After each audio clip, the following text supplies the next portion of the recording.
All over the world, millions of us are doing literally everything we can to just get a good night's sleep. We're buying expensive gadgets, strapping on complicated sleep trackers, and dropping thousands on luxury mattresses. But I was totally amazed to discover that the secret to profound, restorative recovery might not actually require any of that stuff. What if it's really just about a quieter, simpler way of living? In this explainer, we're diving straight into the Japanese ecosystem of calm. We're going to unpack 7 specific, scientifically backed habits from Japanese culture that quietly transform ordinary sleep into deep recovery. And the best part? You won't need a single drop of coffee to get through your day. Just look at this stark contrast in how we approach sleep. Over here on the left, we've got the typical Western reality. People are spending a full 8 hours in bed, yet they're waking up with that awful brain fog, immediately reaching for heavy doses of caffeine just to feel somewhat alive. But then, on the right, we have the Japanese reality. A lot of people in Japan actually sleep less, maybe just 6 or 7 hours a night, yet they consistently wake up calm, alert, and deeply rested. So what's the deal? Why does this massive divide exist? Well, it's not genetics, and it's definitely not magic. It's an entirely different approach to how they structure their physical environment, their evening rituals, and even their mindset during the daytime. All right, let's get into Section 1, Engineering the Environment. This is all about alignment and biology over comfort. Okay, so this first number is honestly pretty fascinating. 13 degrees Celsius, or roughly 55 degrees Fahrenheit. When night falls in most Japanese homes, the bedroom temperature drops significantly. It is much cooler than your typical Western bedroom. Now, I know exactly what you're thinking. That sounds absolutely freezing. You probably want to grab some fuzzy socks just hearing that number. But we have to look at the neuroscience here. Your brain literally needs to cool down by 2 to 3 degrees just to initiate and stay in deep, restorative sleep. A colder room naturally facilitates that biological requirement. So instead of fighting the chill by cranking up the thermostat, they embrace it. That cool air actively slows the heartbeat, lowers stress hormones, and acts as this biological whisper to your brain that it is finally time to rest. And that cooling effect pairs seamlessly with the next major physical change. Just compare the big, plush, cloud-like beds we're so used to in the West with a traditional, firm Japanese futon, which is usually placed right on the floor over tatami mats. Now, this isn't about being tough or punishing yourself. It's entirely about alignment. A firm surface keeps your spine straight, which allows for smoother breathing, a much more stable heartbeat, and fewer of those annoying micro-awakenings throughout the night. But there's a huge psychological component here too. Every single morning, that futon is folded up and stored away. That small, daily physical ritual tells the brain definitively, okay, night is over, the day has begun. It literally clears the clutter from the room and, by extension, builds this incredible sense of structure for the mind. Get this. That physical alignment we just talked about can actually lead to a massive 50% reduction in neck pain, and a lot of this comes down to using a traditional Sobakawa pillow. So instead of your standard memory foam or down feathers, these pillows are filled with tiny buckwheat holes. The absolute magic of this material is that it molds itself perfectly to the natural curve of your neck rather than just caving in under the weight of your head. It's firm, it's super breathable, and it naturally enforces the body's ideal posture. When your body is physically supported like this, it feels safe. Your nervous system finally has permission to just let go and relax. To really amplify that feeling of safety, this physical environment is perfectly paired with the 4-7-8 breathing method. It's super simple. You inhale quietly for 4 seconds, you hold that breath for 7 seconds, and then you exhale slowly for 8 seconds. When you combine this conscious, slow breathing with the firm physical support of the futon and that Sobakawa pillow, you are sending a direct, undeniable message to your nervous system. You are literally telling your brain, hey, you are safe now. You can turn off. Moving right along to Section 2, the evening wind down.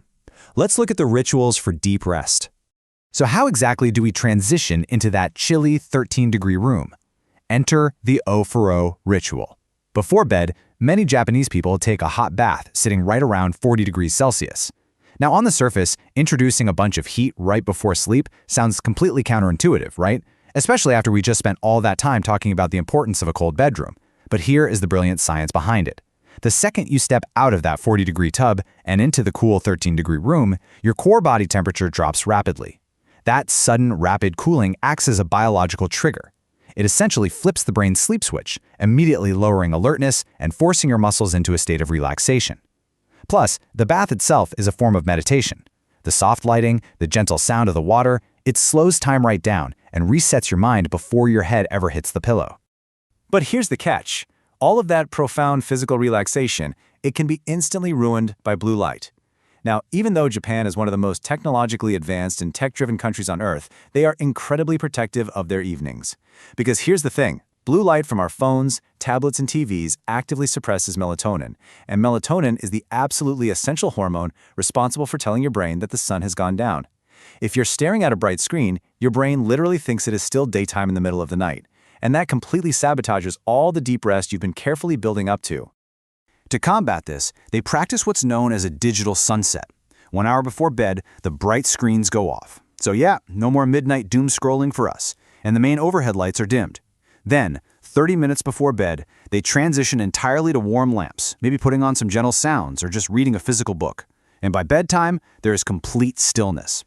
The Japanese view this as a simple, necessary discipline. It's not some harsh restriction meant to ruin your fun, it's a boundary of peace that you draw around your own well-being, just letting your biology do exactly what it needs to do. Which brings us to Section 3, Redefining Tiredness, Mindset and the Daytime Reset. Okay, while looking into the sources for this explainer, this next concept totally blew my mind. It's called inemuri, which roughly translates to sleeping while present. In Japan, if you're seen dozing off briefly on a train, sitting in an office chair, or even during a long lecture, it isn't considered shameful. You aren't immediately labeled as lazy. Actually, scratch that. It's quite the opposite. It's respected. It's culturally understood as a sign that you have been working incredibly hard and dedicating yourself to your responsibilities. It is a sign of balance, openly allowing yourself a brief moment to recharge right there in plain sight. I really want you to pause and consider this profound shift in perspective. Tiredness isn't weakness, it's information. In the West, we have this honestly toxic tendency to glorify exhaustion. We glorify the hustle, the endless grind, pushing straight through burnout, and somehow surviving on 4 hours of sleep and an energy drink. But this Japanese mindset challenges that entire paradigm.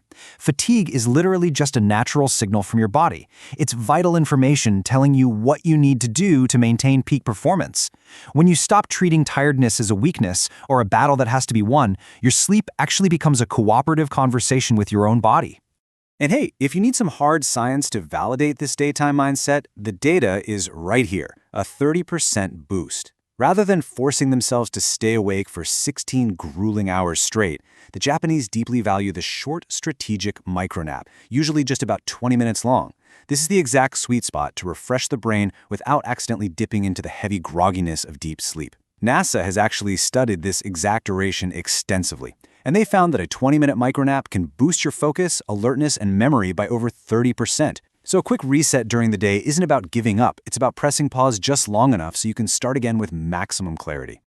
All right, let's tie it all together in Section 4, the ecosystem of calm, connecting the habits. Bringing this all into focus, we can clearly see the 7 pillars of deep rest. A cool room that strategically drops your brain temperature, the firm grounding support of a futon, the brilliant hot-to-cold thermal trigger of the Ofuru bath, a genuine cultural respect for daytime fatigue, the biological reset of a quick 20-minute micronap, the strict discipline of the digital sunset, and the optimal physical alignment of a Sokobaka pillow. Now, notice what is missing from this list. There are no wildly expensive luxury mattresses, no complex supplements, no wearable tech buzzing to tell you how to breathe. True rest is built on cultivating a quiet awareness and simply respecting your body's natural patterns. Every single one of these habits is small on its own, but together, they create a totally bulletproof ecosystem of calm. Which brings us to our final thought. I really want to leave you with this question to chew on tonight. Is your sleep just a frustrating pause from your real life, or is it the actual foundation of it? The Japanese sleep culture proves that deep recovery isn't about sleeping more hours. It's about sleeping right. It's about respecting the entire process. So tonight, I challenge you. Lower that temperature a bit, step away from those glowing screens a little earlier, and just see what happens when you stop fighting your biology and start inviting the calm in. Thanks for exploring this with us, and we'll catch you in the next explainer.